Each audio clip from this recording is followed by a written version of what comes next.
from the BBC World Service in association with ABC and All India Radio. This is Stumped. Hello and welcome to Stumped, your intercontinental hit of news features and debate from the quirky world of cricket. I'm Alison Mitchell in Adelaide. And do you know what? They call it Mad March here at this time of year. The weather is glorious. The Adelaide Fringe Festival is on, only at half capacity, still very socially distanced.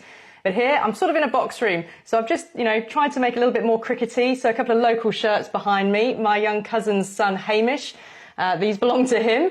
The West Torrens Young Eagles and Fulham Cricket Club, suburbs of Adelaide. So good on you, Hamish.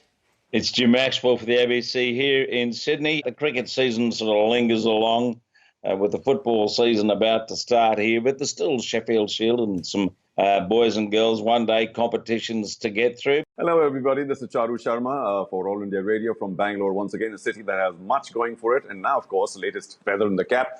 We've been chosen as one of the neutral venues for the IPL. Of course, that's a month off and maybe there won't be spectators. But still, cricket-wise, all eyes still on the India-England series, where I know for a fact that England are going to put up a better fight, what with new personnel, fresh spirit and everything else after what happened in the test matches. I think we should start this week by talking about the India-England men's test series, because India won that final test in Ahmedabad to complete a resounding 3-1 series victory. And the margin of victory in that last test was an innings and 25 runs. Now, the series win has also sealed India's place in the World Test Championship final.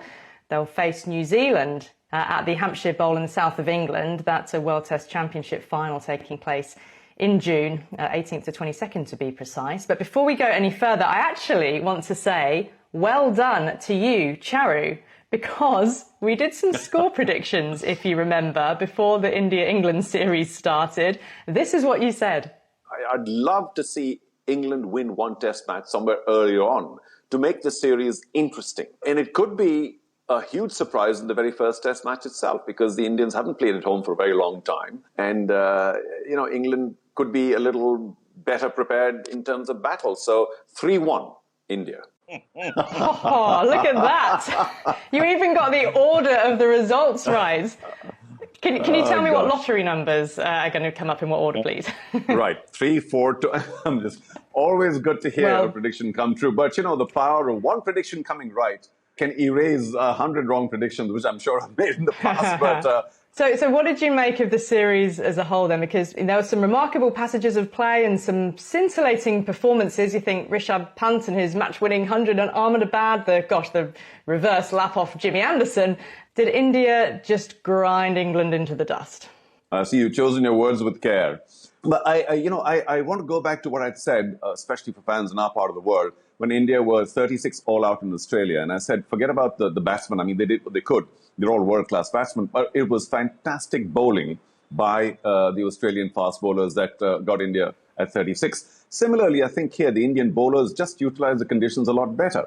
And there is a lot to be said about the relative inexperience of the English batsmen, particularly at the top. They haven't played too much in our part of the world at all. So there was a bit of rabbit in the headlights where they were expecting too much to happen, and it actually didn't. So there was a lot of straight ball wickets that India took. But apart from that, just utilizing the conditions better. And this whole business of home advantage was used to the hilt, because normally I put it about maybe 5-6%, if one was to quantify it. But in this case, I think the Indians were a whole 20-25% better in home conditions than the English. So it was much more just not having the fight to last it out long enough. And of course, very clever spin bowling by India. But I don't think England's rotation policy made much difference, really, in the scheme of things, with the quality of India's bowling and Rohit Sharma's batting and Pant as well. As you say, Charu, England won the toss and batted 3 times in 4 tests, and they didn't make much of a go of it, the matches that mattered. So disappointing from them, but India doing brilliantly. So I suspect that this form will be carried over when they play Test cricket again. That's going to be the interesting one.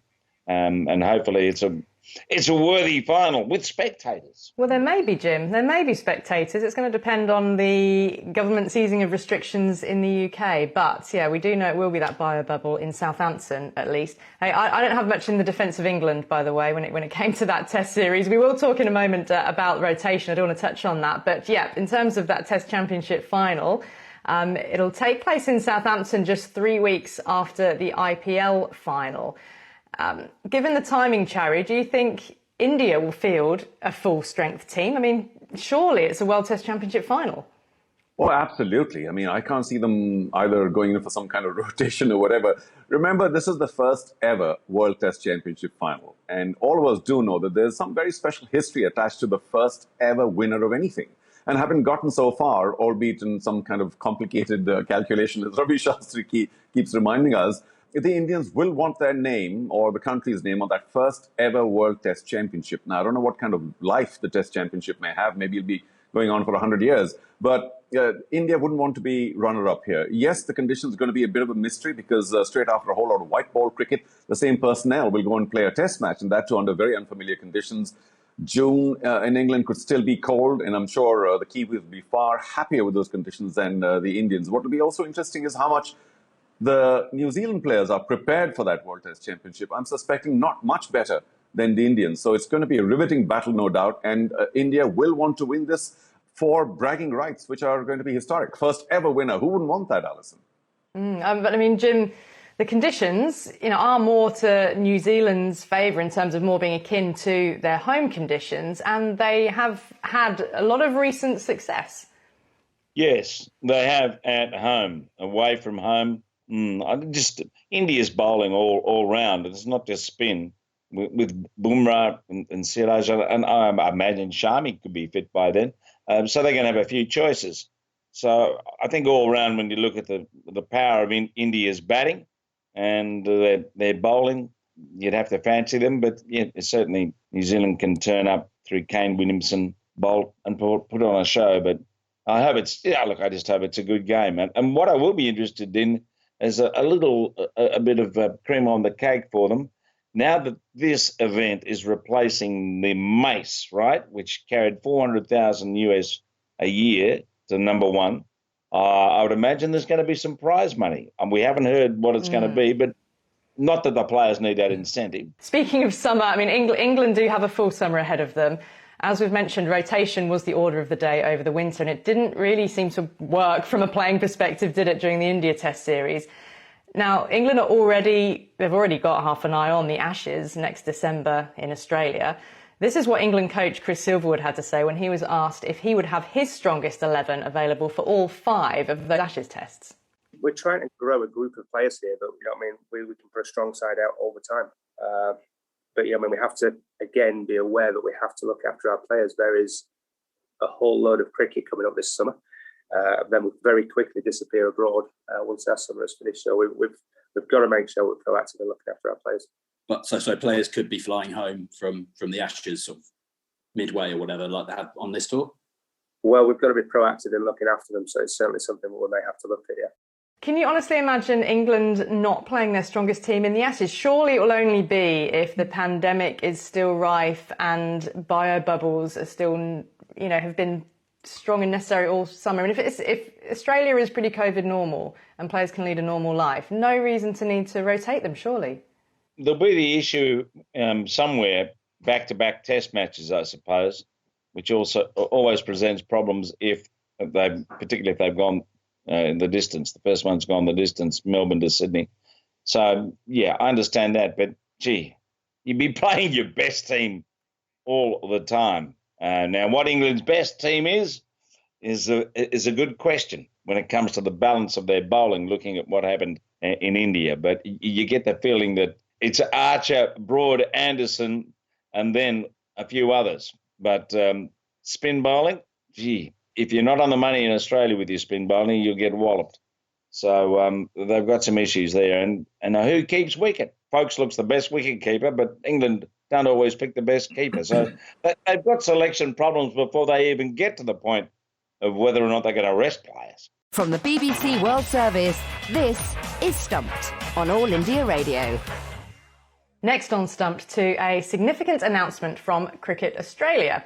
International Women's Day was on the 8th of March, and Cricket Australia marked the day by committing to addressing gender imbalances in the game, including the lack of statues of female cricketers around the country.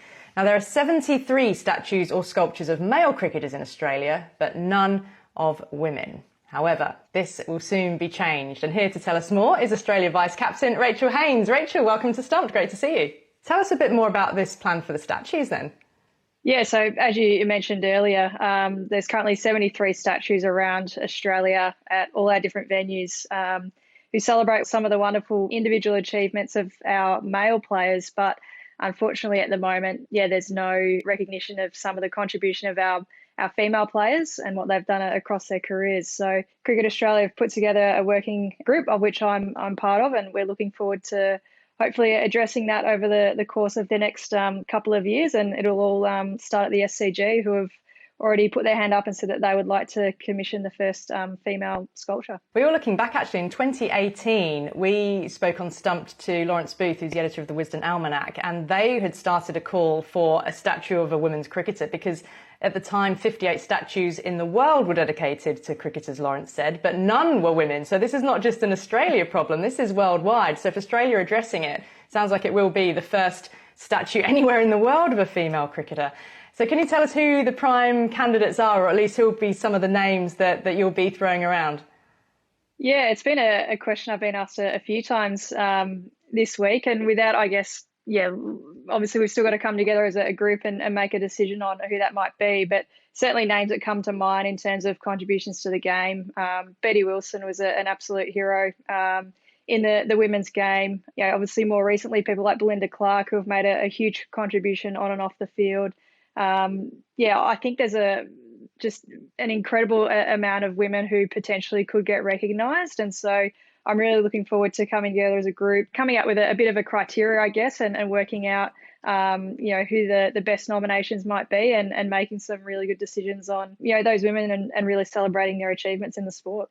It's an interesting question because there are not many statues or sculptures of female athletes around the place at all. But you're part of the working group looking at the gender imbalance. And what are the other issues that you're looking at? Really, first and foremost, we do need to come together and have a bit of a think about our purpose and some of those issues that we do want to address.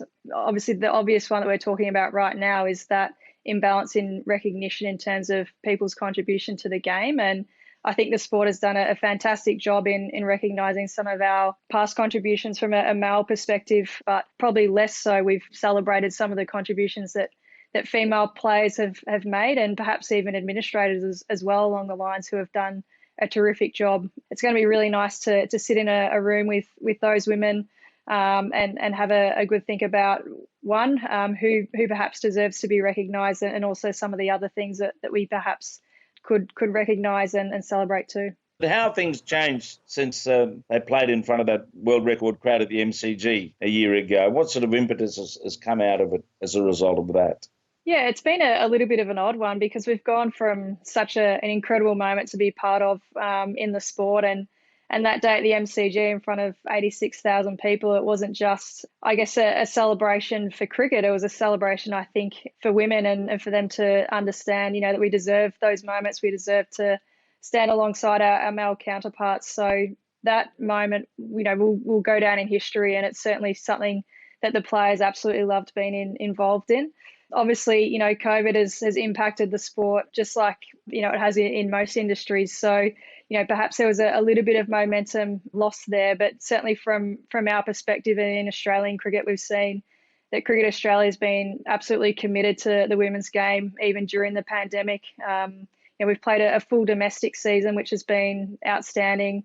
We had our series against New Zealand, early on in our summer, and unfortunately, obviously India couldn't come out to Australia, but we're looking forward to heading off to New Zealand in a couple of days' time to play over in New Zealand against the Kiwis in conditions which we're going to face in 12 months' time in the One Day World Cup. Some sports, Rachael, are reaching some level of equality in all the aspects that make up a game. Where is cricket, and what would you like to see practically happen to get more equality going? Well, if you look at the last 12 months, I think even in the pandemic, definitely the women's game suffered more than the men's game. And something along the lines of maybe close to 80% of women's games were postponed during that time and not played, compared to the men where there was closer to maybe 50% that weren't played during that same period. So I think that probably speaks in itself in that, there was obviously a really strong desire to get the men playing, and which I completely understand. Obviously, nations were keen to bed down broadcast revenue and those sorts of things. But equally, I think it's a little bit of a shame. You look at a country like India, who last played in that Women's World Cup final at the MCG in front of 86,000 people, and then had to wait 12 months for the next opportunity to walk out and play cricket for India. Yeah, I think it's going to take a really concerted effort and a real desire to invest and make sure that commitment is there. It's not just sort of little flashes in the pan. Rachael, it's been great to speak to you. Thanks so much for coming on Stumped, and we'll look forward to receiving a Stumped invitation to the unveiling of the first statue. Yes, absolutely. We'd love to have you there. Just before we go, Charu, Sourav Ganguly, the BCCI president, has suggested that crowds may have to stay away from the IPL because of the risk of COVID. What's your understanding of the situation? Well, that's correct for now. And I suspect it's the right decision, considering the fact that in the media there are constant reports about how the number of COVID cases, positive cases, is suddenly rising all over again. So it's the safer option for sure. But, stranger things have happened. There's a big vaccination drive. I've taken mine 2 days ago. But I do suspect that towards the later stages of the IPL, towards the final or the knockouts, we might have a situation where, because the authorities realize that the cases are reducing, there could be full houses, or certainly a lot of spectators pushed into the stadiums, because the IPL is this massive juggernaut. And to have it happen here in India with virtually no spectators, I think towards the end there may be some relenting on this matter. Well, that's all we've got time for on this week's Stumped on All India Radio. Don't forget you can follow us on Twitter. We're at BBCWS Sport, and use the hashtag BBC Stumped. Make sure that you don't miss a thing. My thanks to Charu Sharma and Jim Maxwell, and to all of you for listening. We'll see you again soon. Bye-bye. Stumped is a BBC sport production for the BBC World Service, in association with the Australian Broadcasting Corporation and All India Radio.